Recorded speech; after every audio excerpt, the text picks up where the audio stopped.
मैं सुरेंद्र सिंह चारण से आचार्य राजकीय महाविद्यालय धौलपुर। आज हम देखेंगे पाठ फर्स्ट के लिए वास्तविक तथा आदर्शात्मक विश्लेषण। वास्तविक, जिसको दूसरा नाम है यथार्थ विश्लेषण, ये पॉजिटिव एनालिसिस, कि यहाँ कि जब अर्थव्यवस्था के विश्लेषण में वस्तु स्थिति का अध्ययन कर तथ्यों को अपने वास्तविक रूप में प्रस्तुत किया जाता है अथवा कारण एवं परिणाम के यथार्थ संबंध को ज्यों का त्यों बताया जाता है, तो उसे वास्तविक विश्लेषण कहा जाता है। ये वास्तविक विश्लेषण है कि कारण एवं परिणाम को यथार्थ में बदलना और ज्यों का त्यों बताया जाए कि जो स्थिति है कि इसके कारण से ये प्रॉब्लम हुई, तो उसे वास्तविक विश्लेषण कहा जाता है। वास्तविक विश्लेषण आर्थिक विश्लेषण की वह शाखा है जिसमें कारण एवं परिणाम के संबंध की यथार्थ एवं वस्तु स्थिति को व्यक्त की जाती है। यह केवल कारण एवं परिणाम के संबंध को यथावत प्रस्तुत करता है, यह न कि उपदेश देता है और न ही कोई आदर्श प्रस्तुत करता है। वास्तविक विश्लेषण के पक्ष में तर्क पर आधारित विश्लेषण कि वास्तविक विश्लेषण कारण एवं परिणाम के वास्तविक संबंधों की व्याख्या पर आधारित है, अतः इसका आधार तर्क पर है। यह तर्क दे सकते हैं कि कीमतें बढ़ने के कारण मांग की मात्रा घटी या कीमत घटने के कारण मांग की मात्रा बढ़ी, तो ये तर्क संगत है कि किसके कारण क्या परिणाम हुआ। श्रम विभाजन के सिद्धांतों के अनुकूल वास्तविक विश्लेषण श्रम विभाजन के सिद्धांतों के भी अनुकूल है, क्योंकि इसका संबंध केवल आर्थिक समस्याओं के विश्लेषण तक सीमित है। साम्य केवल साम्य ही है, इसमें अनुमोदन का कोई बल नहीं होता और संतुलन प्राय अधिकतम कल्याण का ही प्रतीक होता है। अब इसके बाद यथार्थ एवं आदर्श के अंतराल,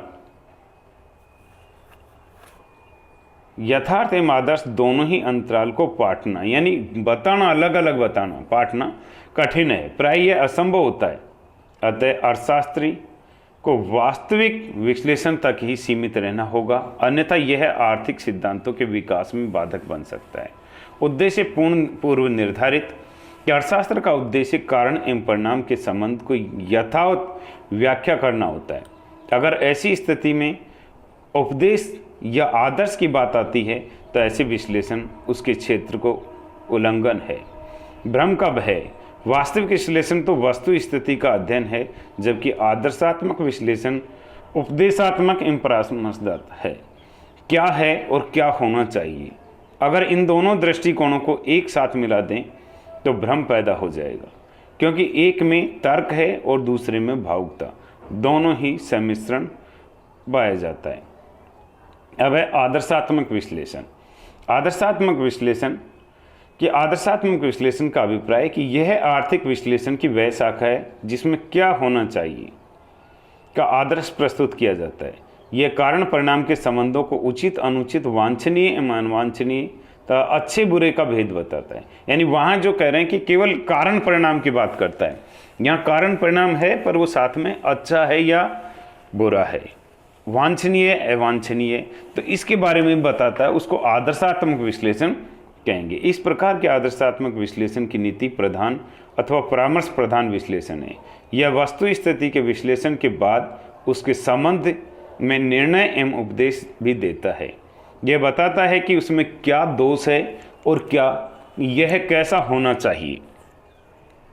अर्थशास्त्र में आदर्शवादी पहलू होने के पक्ष में तर्क के सीमित साधनों का सर्वोत्तम उपयोग। अर्थशास्त्र को आदर्श विज्ञान के रूप में स्वीकार करने पर ही साधनों के उचित एवं अनुचित उपयोग का विश्लेषण कर साधनों के उचित उपयोग संबंधी निर्णय में सीमित साधनों का सर्वोत्तम उपयोग संभव हो सकता है। मनुष्य में भावुकता, वास्तविक विज्ञान में केवल मानव के तार्किक दृष्टिकोण का अध्ययन करते हैं, पर मानव तार्किक एवं भावुक दोनों ही है। ऐसी परिस्थिति में भावुकता की अवहेलना करना उपयुक्त नहीं है। अलग अलग श्रम विभाजन त्रुटिपूर्ण, कि ऐसा श्रम विभाजन गलत, विचित्र एवं असंगत होगा जिसमें एक व्यक्ति खाना खाए और दूसरा केवल पानी पिए। यानी विभाजन त्रुटिपूर्ण है। साम्य संबंधी तर्क अनुपयुक्त। साम्य केवल साम्य है के आधार पर ही सरकार या समाज में, गांव में ब्याज दरों को कम करने का कोई प्रयत्न नहीं करना चाहिए। वास्तव में उचित मजदूरी, उचित ब्याज दर, उचित लाभ अर्थशास्त्र के आदर्श पहलू है कि ब्याज दर होनी चाहिए, केवल क्या होनी चाहिए, उचित होनी चाहिए। मानव प्रकृति आदर्श मूलक है कि मानव प्रकृति हमेशा प्रभावी कार्य करने की तथा बेकार प्रयत्नों से बचने की होती है। वह अयोग्यता, बर्बादी और निर्भयता की विरोधाभास तथा कार्यकुशलता व उत्पादकता का प्रशंसक है।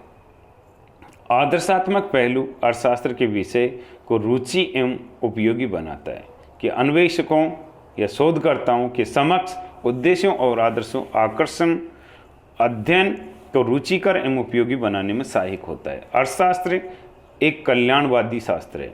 मनुष्य तथा समूह में के कल्याण को कैसे बढ़ाया जाए, बेरोजगारी को कैसे दूर किया जाए, मजदूरी तथा ब्याज दर को उचित कैसे करें, इसका निर्धारण करती है। आर्थिक नियोजन का आधार। आर्थिक नियोजन में निश्चित उद्देश्यों के अभाव में विकास असंभव है। यदि अर्थशास्त्र में से उसके आदर्शवादी पहलू को निकाल दिया जाए तो उसका महत्व उसी प्रकार समाप्त हो जाएगा जैसे शेक्सपियर के हैमलेट को निकाल देने पर।